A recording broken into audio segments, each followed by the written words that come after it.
All right, guys, this is F'd Up News of the Week. Please mount that like button if you have not already. Let's take a look at this hit piece that the New York Times did on Tucker Carlson. Again, the New York Times went out of their way on this hit piece. They not only did a one-part, not only a two-part, but a three-part hit piece on Tucker Carlson. And I want to see if we can I want to look at this third part. We're not going to read because they're incredibly long. Like, look at the length. Let me just scroll through this one. Look at the length of this propaganda piece that they did on Tucker Carlson. That's just one section. Like, if we tried to read this, we'd be here all day. The New York Times, I think it's safe to say, wants to date Tucker Carlson. It's safe to say that they might be a little obsessed with him. But what I want to take a look at, and I'm hopeful we're going to be able to get this to work because, again, there's some weird audio thing going on my end, but I don't think it's impacting you guys. I want to actually take a look at the third part that they did because it's like a full-on multimedia like show and it has audio in it. So I'm going to play the audio of this and you guys let me know if you hear it in the chat, okay? They don't care what you think. They want to control your mind. They want you to do what you're told. They want you to kiss the ring. They're not sentimental. They want power. They want power. They hate you. They want to hurt you. They call you a racist. They call you racist. They want to control what you do. And of course, they want to control your children too. And they want you to know it. They couldn't be clearer about that. How crazy is this? They're trying to make Tucker Carlson basically look like propaganda. Welcome to Tucker Carlson. Look at this. Inside the apocalyptic worldview of Tucker Carlson tonight. A New York Times analysis of 1,150 episodes reveals how Tucker Carlson pushes extremist ideas and conspiracy theories into millions of households 5 days a week. He's done so since the beginning. But the show has gotten darker. Mr. Carlson, 52, has one of the largest megaphones in all of cable television. When President Donald J. Trump left office, Mr. Carlson filled the void on the right. Here is how the show works. I'm especially impressed. They put together a whole fucking multimedia piece. This is more than just a simple article. This is like ever. Rick, have I thought about getting a job reading for Audible? Rick, it is funny you asked that question because I will indeed be recording my own audiobook very, very soon. And we will talk about that in a second. But no, I will not be getting a job beyond my own audiobook, but that will be coming very soon. They want to control what you do. When you enter Mr. Carlson's world each night, you are among his 3 million plus viewers, a part of a Fox News audience that is 92% white and overwhelmingly older, according to Nielsen data. They are the ruling class. They threaten everything you believe in. They include Democratic and some Republican officials, members of the media, big tech executives, academics, sports and Hollywood stars, and many others. Many of the people here have been attacked in dozens or even hundreds of episodes. Oh, God forbid that AOC get attacked, or Michelle Obama, or Joe Biden, or Fauci, or Pete Buttigieg. God forbid any of these, Mark Zuckerberg. God forbid any of these people get attacked on Tucker Carlson.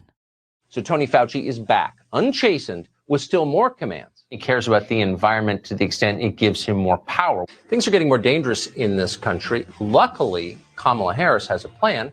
She plans to disarm you. Liz Cheney can harness the awesome power of the national security state to seize your personal text messages. They're defending Liz Cheney. And her friends want to abolish the New York Times is defending Liz Cheney. Not their police. So this is a lady with huge estates all over the country who brags that she's a $30,000 freezer, telling you just have to suck it up and be poor for the planet she doesn't care about at all. So if you're asking yourself, does a George Soros, holy shit, have enough control over the way my country operates? Look, there's Mitt Romney, Don Lemon. Yes, the tech oligarchs join forces to censor their political opponents. You may be one of them. You weren't being paranoid to worry about this. You were absolutely right. They're so bent out of shape that Tucker Carlson actually talks to his audience like they're people. Did you guys notice when they were highlighting his commentary, they have like the word "you" bold, as if to insinuate that if you're part of the audience that Tucker Carlson is talking to, you're like a horrible person? Mr. Carlson, frames nearly every topic on his show as a ruling class plot. Well, that's the ironclad law of woke projection if I've ever seen it.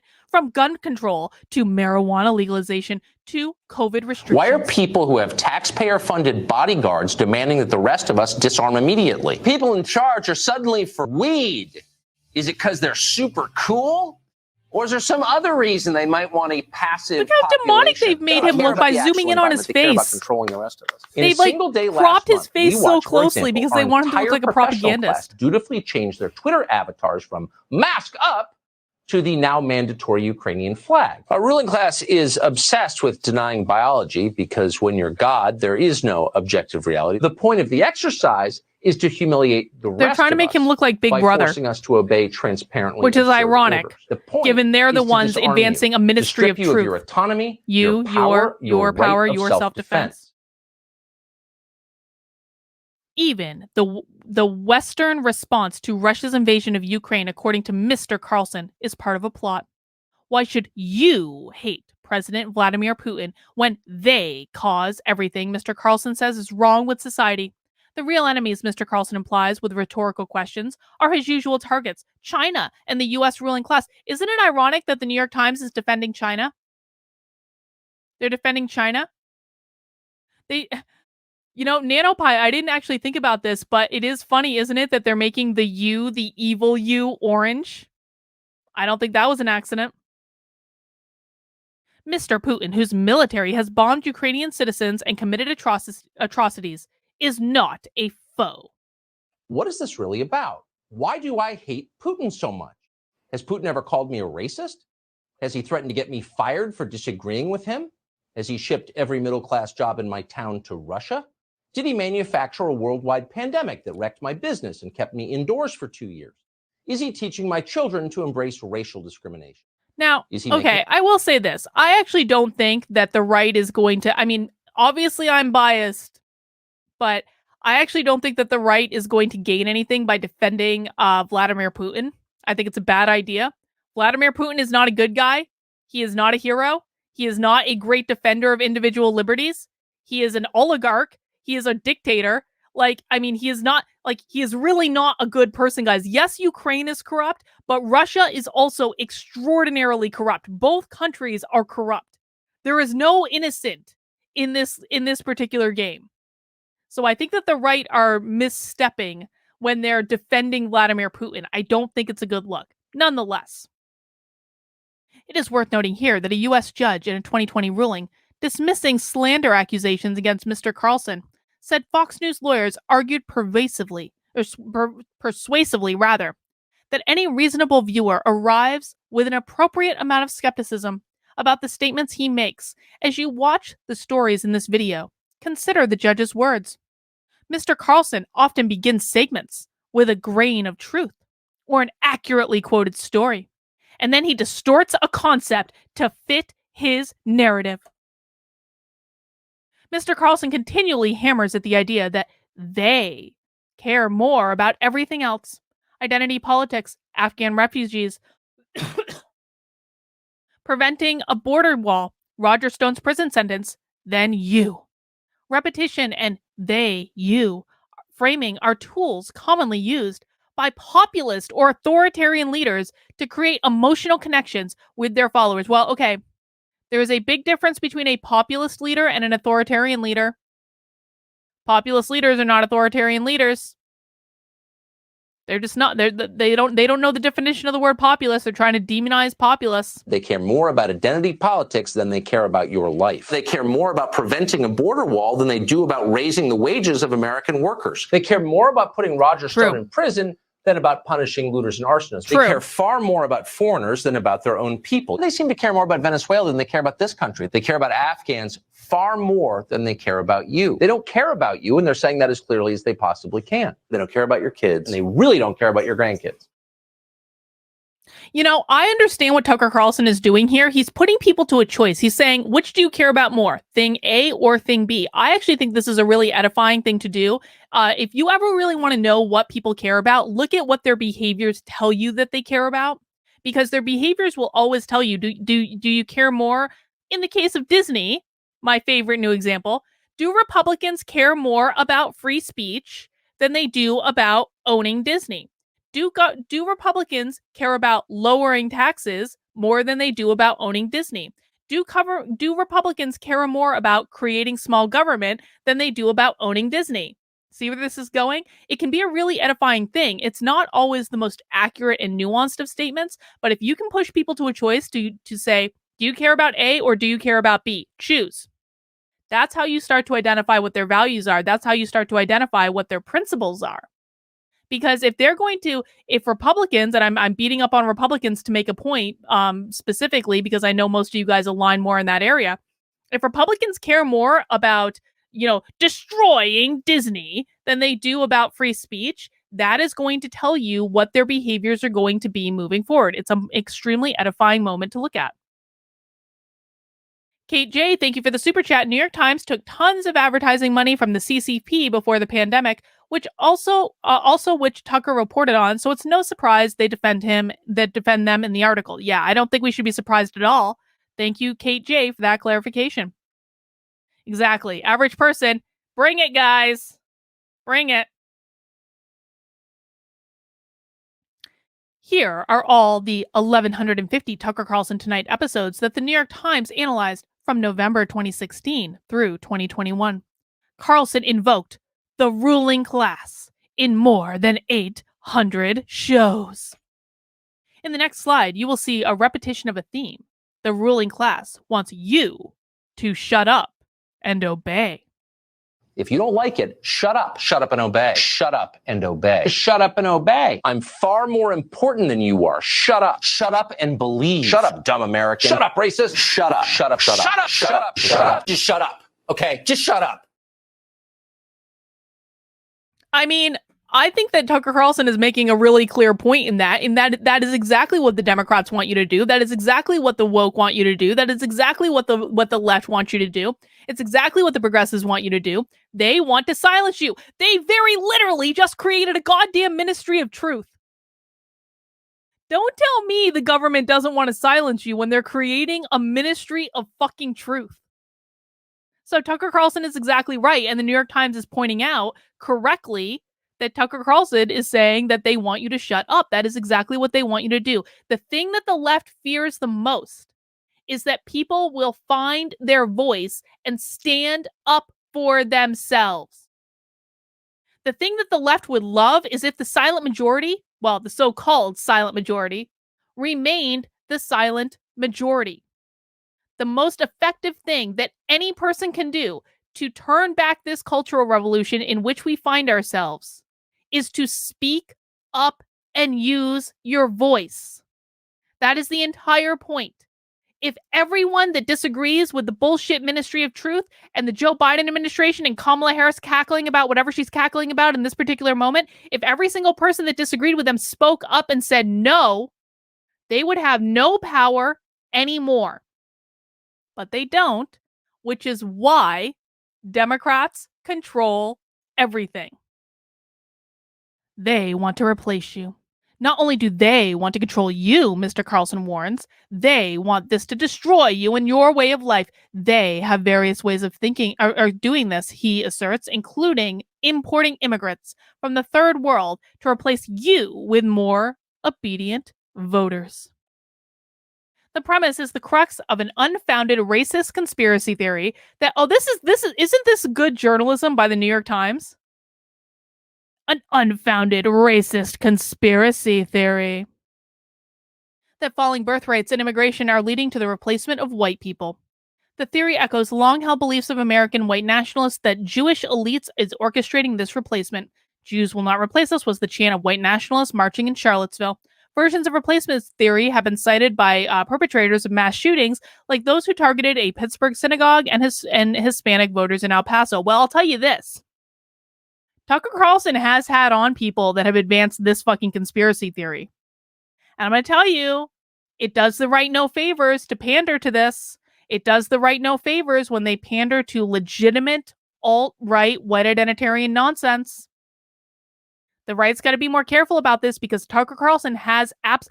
Listen, I do not believe that everyone on the right is depicted in the statement that we see on the screen right now.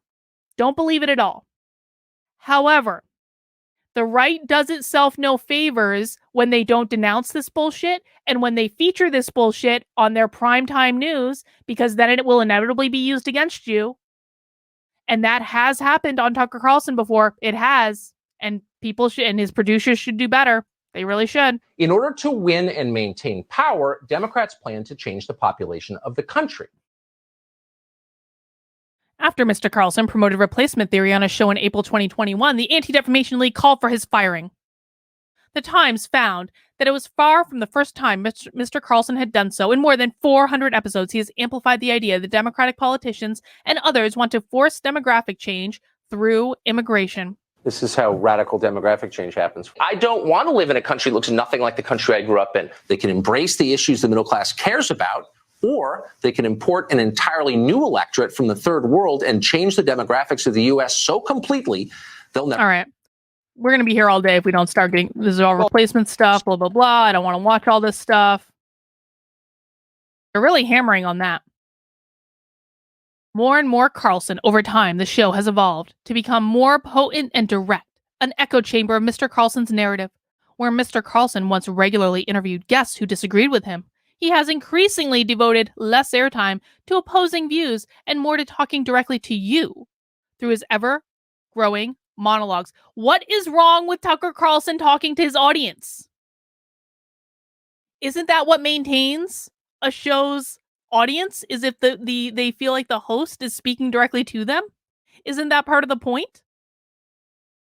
Of nearly 7,000 guest appearances, about 1,000 of them, highlighted in yellow, contradicted Mr. Carlson. Each dot represents an appearance. Gray dots are guests who largely agreed with Mr. Carlson. Well, I mean, how many people go on MSNBC and disagree with Rachel Maddow? Probably less than this. Because of climate change. That's how so the much world of would this be you different don't if it know. weren't for humans. You pretend that you know, but you don't know. It's also important that we place a premium on diversity, and the fact that we have but people diversity in this means appearance. administration. It means what you look like. No, You're no, talking no. about the shallowest possible criterion. He wasn't wrong there. Racism. I'm kind of It confused is because, racism what is happening in this of course, country. it's not racism. That's called Of course it demagoguery. is But let me ask racism. you this. All right. Now, nearly all This is guests about the amplifies survival Mr. of this Carlson's country, and narrative. we will not back. Whatever. Fox News did not change the guest format simply because liberals refused to come on the show, as Mr. Carlson has complained. Scrutinizing ratings data, the network learned that its audience didn't actually want to hear from the other side. Well, of course not. If they wanted to hear from the other side, they'd watch MSNBC or CNN. I mean, I can understand why Fox News would not have as many liberals on. Like, what? Like liberals have like every other network. This is the longest. Oh God, this is how countries collapse. Mr. Carlson has said he thinks about the show in installments, giving his audience one chapter tonight, one tomorrow. Many of his chapters end up in the same place with warnings that the country and sometimes civilization itself is falling apart because of the policies enacted by the ruling class.